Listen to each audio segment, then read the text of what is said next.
Magandang hapon po sa lahat. Welcome kayo sa ating gawain. Dito na po tayo sa mga awit. 34:5 aking babasahin.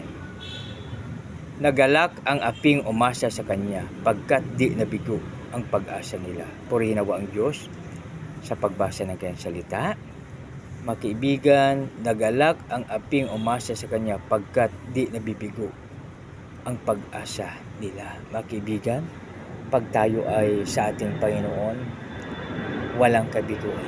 Dahil sa Kanya po, walang imposible. Kaya, no need to worry.